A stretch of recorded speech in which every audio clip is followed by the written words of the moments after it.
اہل علم نے تقریباً 3 قسم کے روپ اس کے بتائے. پہلا روپ وہ انسان کے روپ میں آتا ہے, انسان کی شکل میں آ کر کے بہکاتا ہے.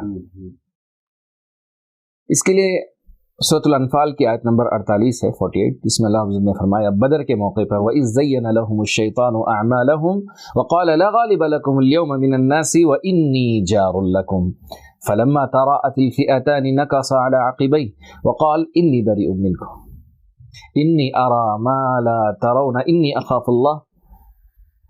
تو شیطان نے جب مکہ والوں کو ان کے اعمال, ان کے کرتوت مزین کر کے بتائے, ابو سفیان کا قافلہ لوٹ چکا تھا, اس کے باوجود اس نے کہا کہ نہیں آپ کو جانا ہے مسلمانوں کے سامنے, اپنی قوت کا مظاہرہ کرنا ہے.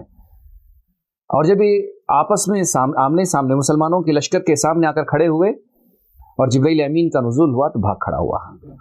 فرشتوں کو دیکھ کر الٹے پیر لوٹنے لگا, تو لوگوں نے پکڑ لیا کہ تو کہہ رہا تھا کہ وَإِنِّي جَارٌ لَكُمْ, تمہارا ساتھ ہوں, تمہارا ہم نوا ہوں, تمہاری پوری مدد کروں گا, تمہارا ناصر ہوں.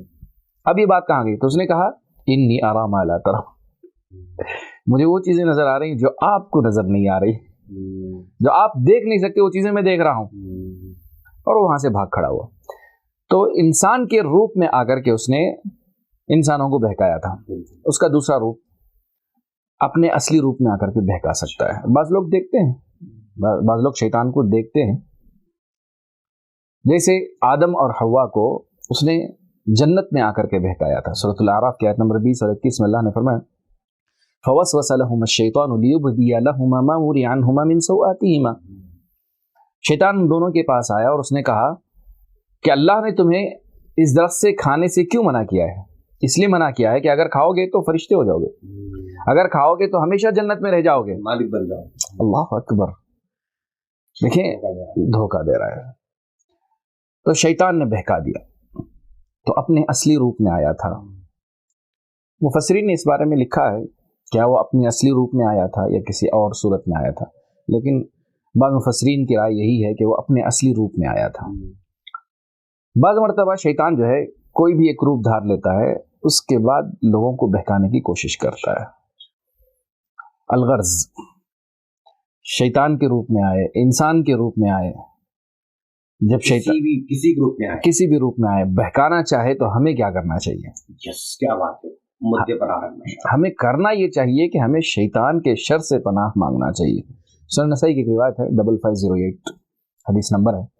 ابو ذر رضی اللہ تعالیٰ عنہ راوی ہیں, وہ کہتے ہیں کہ ایک مرتبہ میں نے رسول صلی اللہ علیہ وسلم کو یہ کہتے ہوئے سنا اعوذ باللہ من شیاطین الانس والجن, اے اللہ میں تیری پناہ طلب کرتا ہوں انسانوں اور شیطانوں کے شیطان سے.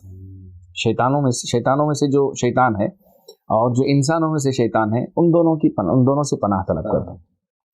ابو ذر رضی اللہ تعالیٰ نے پوچھا اللہ کے رسول صلی اللہ علیہ وسلم کیا انسانوں میں بھی شیطان ہوتے ہیں؟ کیا انسانوں میں بھی شیطان ہوتے ہیں؟ آپ صلی اللہ علیہ وسلم نے کیا جواب دیا؟ جی ہاں ہوتے ہیں, اور شیطانوں سے بھی برے ہوتے ہیں. اللہ استاد, شیطانوں سے بھی برے ہوتے ہیں. اور جب انسانی شیطان جب بہکانے لگتا ہے نا تو سب سے بڑا دشمن بن جاتا ہے. یا پھر انسان کا نفس شیطان کے وسوسے میں آ جائے تو اپنے آپ کا سب سے بڑا دشمن بن جاتا ہے. الغرض شیطان کے مختلف روپ ہوتے ہیں. شیخ الاسلام ابن تیمیہ رحمہ اللہ نے 3 قسم کی چیزیں اس بارے میں ذکر کی جو میں نے آپ کے سامنے ذکر کی ہیں. مختلف روپ دھار کر کے وہ کوشش کرتا ہے کہ انسان کو بہکائے. اللہ مجھے اور آپ کو شیطان کے وسوسے سے بچائے.